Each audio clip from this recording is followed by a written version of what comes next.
दोस्तों, हम लोग अंबेडकर जी की किताब द बुद्धा एंड हिज धर्मा पढ़ रहे हैं। हम लोग इस किताब के तीसरे खंड बुद्धा ने क्या पढ़ाया और उसका आखिरी पार्ट सधर्म क्या है, उसका सेक्शन 2 कि धर्म का काम है प्रज्ञा को बढ़ाना, मतलब विजडम को या नॉलेज को बढ़ाना। और उसका पहला सब सेक्शन कि जो ज्ञान है वो सबके लिए ओपन होना चाहिए। ब्राह्मण लोग ये मानते हैं कि जो नॉलेज है वो सभी लोगों के लिए नहीं है, वो केवल कुछ लोगों के लिए है।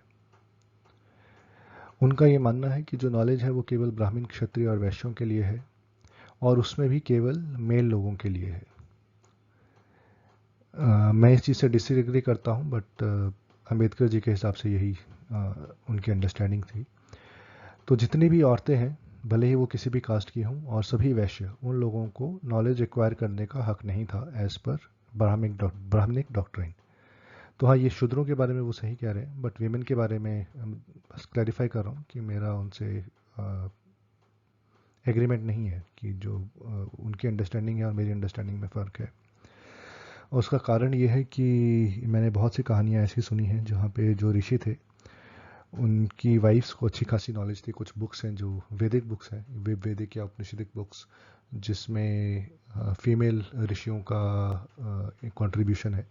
उसके अलावा ऐसी बहुत सी कहानियाँ हैं जहाँ पर जब स्वयंवर होता था किसी क्षत्रिय नारी का, तो वहाँ पे कंपटीशन होता था कि उसकी नॉलेज का कोई आ जाए, भले ही वो किसी भी कास्ट का हो। तो नॉलेज बेस्ड स्वयंवर हुआ करता था रानियों का या प्रिंसेसेस का। तो ये मानना मेरे लिए थोड़ा डिफ़िकल्ट है कि पुराने ज़माने में औरतों को नॉलेज से वंचित रखा जाता था। हालांकि कुछ जगह कुछ सोसाइटी में हुआ होगा, बट एज ए रूल ऐसा नहीं था। शूद्रों के बारे में हाँ, ये सही कह रहे हैं कि Shudras were not allowed to have knowledge. खैर, आगे कंटिन्यू करते हैं। Buddha raised a revolt against this atrocious doctrine of Brahman. So Buddha इसके सख्त विरोधी थे कि नॉलेज जो है सिर्फ कुछ लोगों के पास रहनी चाहिए। उनके हिसाब से नॉलेज हर किसी के पास होनी चाहिए, रिस्पेक्टिव ऑफ कास्ट और इरेस्पेक्टिव ऑफ जेंडर। एक बार बुद्धा एक डिस्ट्रिक्ट में थे जहाँ पे लोहिका नाम का ब्राह्मण रह रहा था। लोहिका ब्राह्मण जो था उसको राजा ने एक एस्टेट गिफ्ट किया हुआ था, मतलब उसको एक तरह का ज़मींदार बनाया हुआ था एक छोटे से एस्टेट का। और जब लोहिका ब्राह्मण ब्राह्मण को समझ आया या पता चला कि गौतम बुद्ध उसके एरिया में रह रहे हैं, तो उसने गौतम बुद्ध को इनवाइट किया। बेसिकली एक नाई को बोला कि गौतम बुद्ध को जाके बोलो कि भाई मेरे यहाँ आ जाए। तो नाई गौतम बुद्ध के पास गया और उनको बोलता है कि भाई ये जो लोहिका ब्राह्मण है उसने आपको इनवाइट किया है।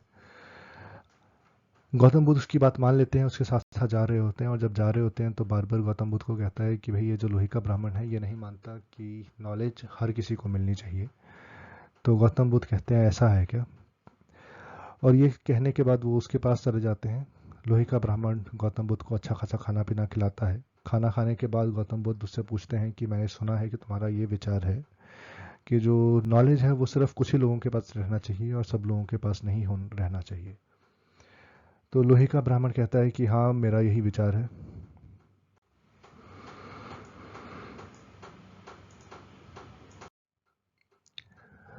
तो जब लोहिका ब्राह्मण कहता है कि हाँ भाई, मैं ऐसा ही सोचता हूँ कि जो नॉलेज है वो सिर्फ कुछ ही लोगों के पास होनी चाहिए और केवल ब्राह्मणों के पास होनी चाहिए, तो गौतम बुद्ध उससे पूछते हैं कि मान लो ये एस्टेट जो है तुम्हारे पास ना होती, और कोई आदमी तुमसे आके ये कहता कि इस एस्टेट का जो ज़मींदार है, ये सारा एस्टेट का जितना भी खाना पीना, जितनी भी प्रोड्यूस है, उसका असली हकदार सिर्फ वो एस्टेट का मालिक है और कोई नहीं। तो क्या वो बहुत ख़तरनाक बात कर रहा है? तो लोहिका ब्राह्मण कहता है हाँ, वो बिल्कुल बहुत ख़तरनाक बात कर रहा है कि इस एस्टेट में इसकी जो भी उगेगा उसका सिर्फ और सिर्फ वही मालिक होगा और उसके अलावा कोई नहीं। कोई उसमें बोया हुआ अनाज या किसी भी तरह का रिसोर्स कोई और नहीं ग्रहण कर सकता। फिर गौतम बुद्ध उससे दोबारा पूछते हैं कि जो तुम्हारा राजा है जिसने तुम्हें ये स्टेट दी है, मान लो कोई आदमी आके ये कहे कि इस पूरे राज्य का जितना भी रिसोर्सेज हैं वो सिर्फ वो राजा ही कंज्यूम कर सकता है, उसका खाना पीना, नदी, एनिमल्स से जो भी सामान आता है वो सिर्फ राजा जो है वो भोग कर सकता है, उसके अलावा कोई नहीं कर सकता। तो ये क्या बहुत ही डेंजरस प्रपोजिशन है।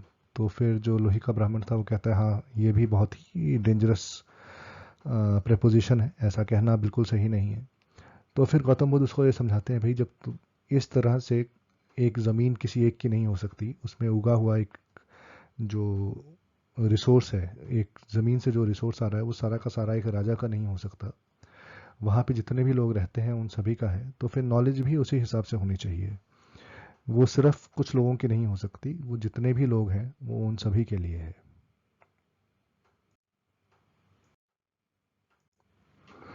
इसके बाद गौतम बुद्ध उससे समझाते हैं कि जिस तरह तुम ये मानते हो कि जो एस्टेट है उसका सारा जितना भी रिसोर्सेज है वो सिर्फ एक ही आदमी को कंज्यूम नहीं करना चाहिए, यह जो राज्य है उसका जितना भी रिसोर्सेज है वो केवल एक ही आदमी को नहीं कंज्यूम करना चाहिए।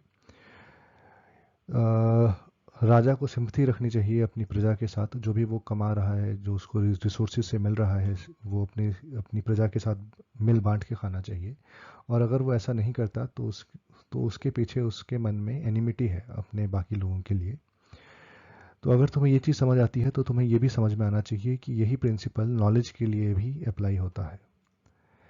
तो जिस तरह से एक राज्य के रिसोर्सेज सिर्फ राजा को अपने लिए नहीं रखने चाहिए, अपनी प्रजा के साथ शेयर करने चाहिए, वैसे ही नॉलेज भी कुछ लोगों को अपने पास तक नहीं रखनी चाहिए, बल्कि सभी के कल्याण के लिए सभी से शेयर कर लेनी चाहिए।